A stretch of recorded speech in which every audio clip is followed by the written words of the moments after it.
Sword of the Stranger is a celebration of combat in the most mouth-wateringly executed way possible. If that sounds like something that'll get y'all riled up, oh yeah, I'm Demolition D+, welcome to my review of Sword of the Stranger, then stick around. I like to think that I peruse a very broad spectrum of the Universal Media Library, and when it comes to anime, there's no exception to that rule. What I mean is, I feel like enjoyment can come from just about any genre or subject matter, so long as the delivery is up to par with my standards. And I believe that there are many different aspects of film that can make a movie, quote-unquote, good. With that said, let's take a minute to talk about why I think Sword of the Stranger is pretty fucking good. Stranger is a 2007 film directed by Ando Masahiro, who's previously worked on other critically acclaimed films and series such as the Cowboy Bebop movie, Ghost in the Shell, Full Metal Alchemist, Metropolis, The End of Evangelion, Kanan, Hanasaka Iroha, and even Sailor Moon. It goes without saying that this dude has some experience. Stranger is animated and developed by Studio Bones. Does the name ring a bell? It should. Bones is a group of very noteworthy talent, both in their production design and creativity, but quite frankly, you can shove all that because there's one area where I believe Bones and Mr. Ando do not get the praise they deserve. They are masters of choreography.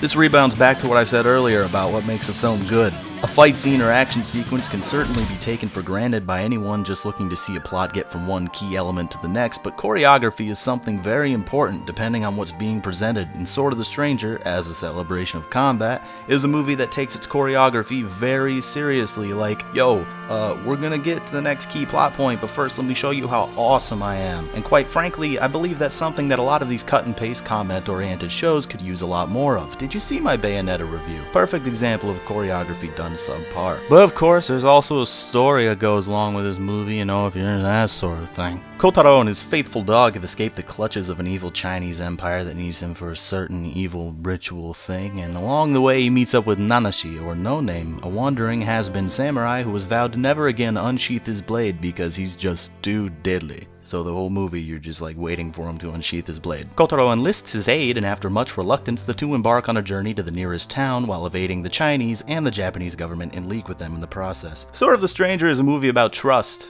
friendship, betrayal, shirtless men, being angry 24/7 because your dad didn't hug you enough, because he's dead, historical accuracy, being an ungrateful little asshole, occasional bad Chinese voice acting, being a noisy little prick, and all that fluid choreography. Ooh, I have an erection now. Stranger's the perfect movie to just sit down and watch if you don't want to think too hard, yet also has some of the best rewatchability I've ever come across. You can see it in one go and think you've gotten everything there is to experience, and then on your way through a second time, pick up on things that you may have missed, usually little things. For example, and I'm doing my best not to spoil anything here, there's a fight scene towards the end where midway through the two engaged in combat switch swords.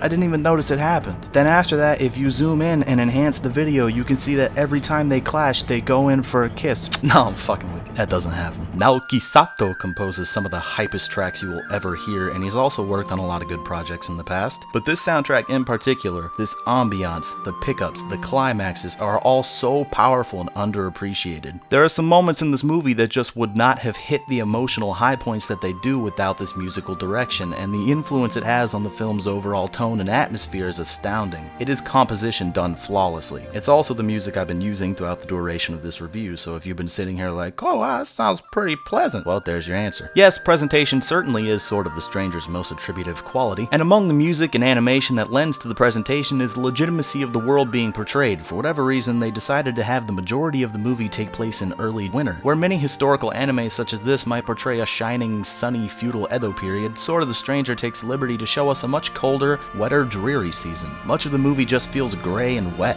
and it's obvious that this was a conscious decision that was made, and it helps to separate the film's look and feel from other anime in the same genre. Again, it's Studio Bones, so the animation is pretty top-notch, and CGI is seldomly used in between for some very curious shots that don't last long and look as though they may have just been thrown in at the last second. For the most part, the plot isn't going to win any awards for creativity, but the message being delivered is obvious and the story passable enough due to the extremely likable characters helping to see it through.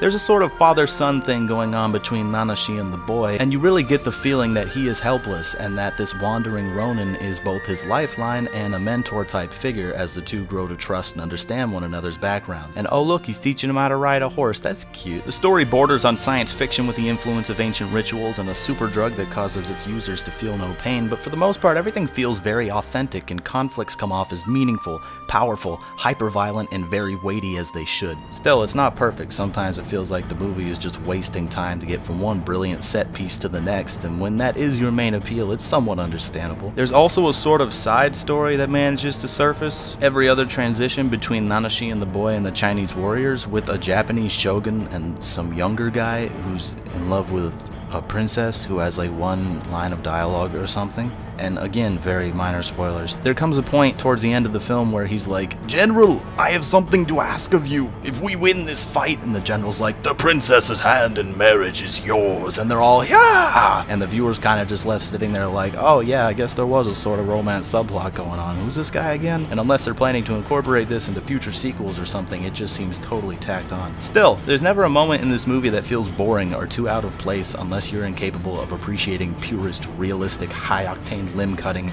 and beautifully expressive combat execution. It is very unlikely that Sword of the Stranger will rub you the wrong way. It's animated swordplay ballet at its finest, and the conclusive one-on-one scrimmage that follows the mob battle at the end of the movie is a perfect example of what every action movie's conclusion strives to be. There is a formulaic schedule that many action-heavy films like to stick to leading up to a climax, and it's one that works pretty well if you play it safe, but can be underwhelming if you're too predictable. And while Stranger plays it safe, and maybe doesn't even try to be unpredictable, it is anything but underwhelming come that final fight sequence. I hope I'm not hyping this up too much, that would be horrible. As you may know, I mentioned Sword of the Stranger in my top must-see anime movies list a while back. Don't go watch that if you haven't already. It was the very first video I recorded my voice for, and it's embarrassingly terrible. And as such, I feel the film really hasn't gotten the praise it deserves. I wasn't able to find a review on YouTube that had over a couple thousand views, so I'm just glad that I could get the word out for this fun, heartfelt, and action-packed experience.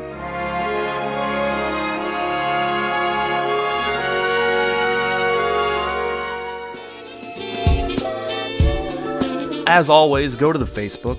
You'd think I'm playing. Just go. My channel is constantly on the verge of being taken down. Unfairly. And if and when it goes, that is definitely the first place I'll go to let everyone know what's going on. Check out my Should You Watch mini recommendation series if you haven't already. And hey, I feel now is as good a time as any to mention that I'm a huge fan of story. Did you know that? I even write stories sometimes, and because I can't seem to find a publisher to take me in, I will likely be self-publishing my own stories here soon on Amazon or Kindle or Audible or whatever people do. So if that sort of thing interests you, stick around because I'll probably be making a video or something about that in the near future. Thanks for watching, everyone. If you decide to check this movie out due to my recommendation, I do hope you enjoy yourself. Please let me know what you want me to review next in the comments, and have a good one.